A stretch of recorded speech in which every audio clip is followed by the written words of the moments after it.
U.S. election, Kamala Harris says she has enough delegates to secure Democratic Party nomination. Joe Biden has made his first public comments since he announced on Sunday he would be quitting the 2024 White House race and endorsing his vice president. Vice President Kamala Harris has secured enough delegates to earn the Democratic Party's nomination as presidential candidate. In a statement, she said, "Tonight, I am proud to have secured the broad support needed to become our party's nominee. And as a daughter of California, I am proud that my home state's delegation helped put our campaign over the top. I look forward to formally accepting the nomination soon. I am grateful to President Biden and everyone in the Democratic Party who has already put their faith in me. I look forward to taking our case directly to the American people." According to an Associated Press tally, Ms. Harris had 2,214 delegates, well beyond the simple majority needed to clinch the nomination on the first ballot. The survey is unofficial, as Democratic delegates are free to vote for the candidate of their choice, and she will not be the official candidate until what is known as the roll call is completed, whether virtually or in person at the Democratic Party convention from the 19th of August in Chicago. Ms. Harris has been working to secure endorsements from a majority of its delegates. If she wins the nomination, she will need to pick a running mate. Michigan Governor Gretchen Whitmer, seen as a possible rival for the Democratic nomination after Biden's exit, has backed Ms. Harris in a post on X saying the vice president had her full support. Several other potential Democratic challengers, including California Governor Gavin Newsom and Kentucky Governor Andy Beshear, have also supported Ms. Harris's bid. Former House Speaker Nancy Pelosi has also backed Ms. Harris. However, ex-President Barack Obama has not announced who he wants to be the party's nominee. Biden makes first comments since quitting race. Joe Biden vowed he is going to be working like hell in his final months as U.S. president to campaign for Ms. Harris to be his successor. He was speaking in a phone call to staff at the campaign headquarters in Wilmington, Delaware.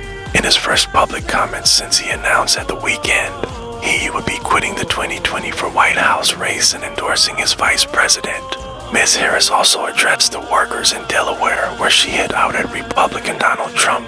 The vice president, 59, is the only declared Democratic candidate so far to be the party's nominee ahead of November's election against 78-year-old Mr. Trump. Biden will return to the White House later today from his home in Delaware, where he has been recovering from COVID. The 81-year-old leader said on Sunday he was no longer standing for re-election after weeks of pressure from within his own party amid concerns about his health and fitness to serve another 4 years in office. Biden told supporters on Monday, "I'm not going anywhere. I'm going to be out there on the campaign with her, with Kamala. I'm going to be working like hell, both as a sitting president, getting legislation passed, as well as campaigning." Mr. Biden added that even though I won't be on the ticket, I'm still going to be fully engaged.